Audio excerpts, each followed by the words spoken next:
Good morning, students. Welcome to the B.Ed Inclusive Education class again. Today I am give you an explanation related to the history of inclusive education in India. We have done the history in relation to Western world, in relation to Greek, Roman, as well as in concern to 16th as well as 17th century. So little bit उस timing से आगे जब हम बढ़ते हैं तो what happen then in India, specially Indian context में क्या है इसका रोल। इंक्लूसिव एजुकेशन में जो एंशियंट इंडिया था उसमें गुरु और शिष्य की बहुत ज़्यादा इम्पोर्टेंस थी और उस टाइम गुरुकुल जो थे उनको स्कूल का नाम दिया जाता था। एट दैट टाइम स्कूल नहीं बोलते थे, गुरुकुल बोलते थे, जहाँ पे एक ही पेड़ के नीचे बैठ के सारे जो स्टूडेंट्स हैं, all students receive education from their gurus, they respect them and there were no discrimination at that time. The timing of history of this time of history was very important, or there were no specific line of discrimination between the able or the disabled, between the normal or the gifted, normal or the learning problematic child. So ये true sense में ये जो timing था ये हमारी ancient India का था, जिसमें कि डिसेबल्ड नाम का और ये इंटीग्रेशन का या सेग्रीगेशन का ऐसा कोई भी जो काम था वो नहीं होता था।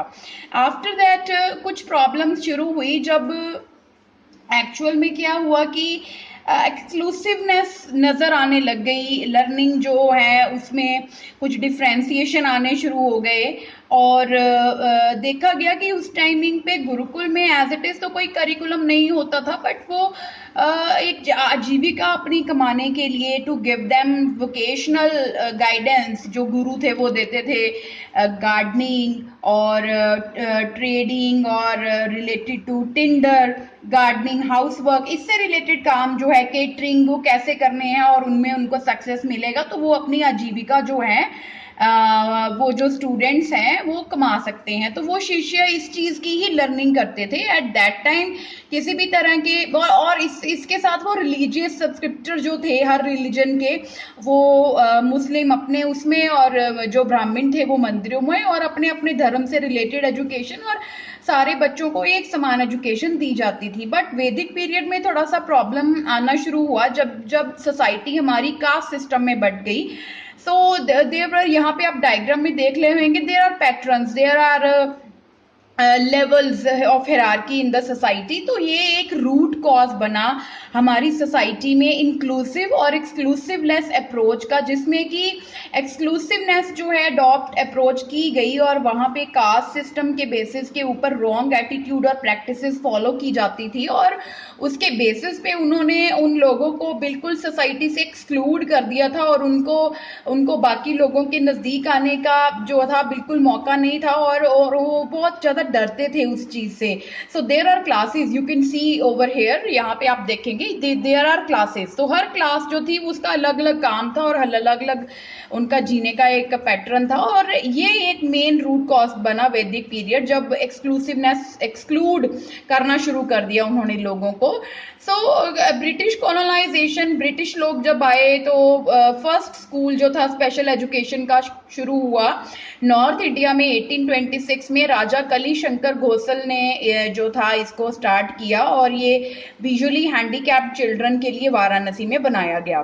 सो मेजर कंट्रीब्यूशन जो इंक्लूसिवनेस की और स्पेशल एजुकेशन से रिलेटेड थी वो श्री वासन ने 1954 में बनाया, जिसने कि फर्स्ट स्पेशल क्लास शुरू की मेन स्ट्रीमिंग स्कूल के ऊपर, and he was the precursor of the concept of integration और इन एजुकेशन।